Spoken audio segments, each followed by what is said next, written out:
sorry ဗျာအခုပဲအပေါင်တော့နမဝဲပြီးကံပြီးပြန်လာတယ်ဗောနော်ကျွန်တော် reply လေးပြန်ပေးမယ်လို့ကျွန်တော်စိတ်ကူလာလို့ပထမဆိုလို့ရှိရင်အများကြီးပြောစရာလို့လားစင်းမင်းစော်ပေါ့ဒီညီလေးပေါ့ရှူ16ကနေစလို့အခု16လဲပါတယ်25နှစ်အောက်လဲပါတယ်22နှစ်အောက်နှစ်ခါလဲပါတယ်တော်တော်ကြည်များကိုကျွန်တော်မွန်ပြည်နယ်ကိုပေါ့ကိုဒီညီလေးကတောင်းယူထားတယ်ဗောနော်တကယ်လဲကောင်းတယ်ဒီညီလေးဟိုဘယ်လိုပြောမလဲအတွေးကြုံနေပွဲကစားတာတွေများတယ်မြ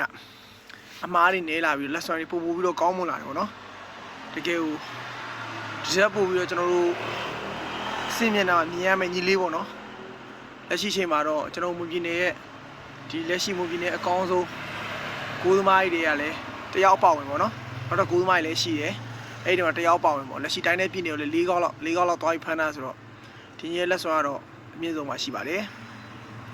ထုံမှာတော့ဒီညီလေးအကောင်းဆုံးပဲလို့ကျွန်တော်ထင်ပါတယ်ကျေးဇူးပါ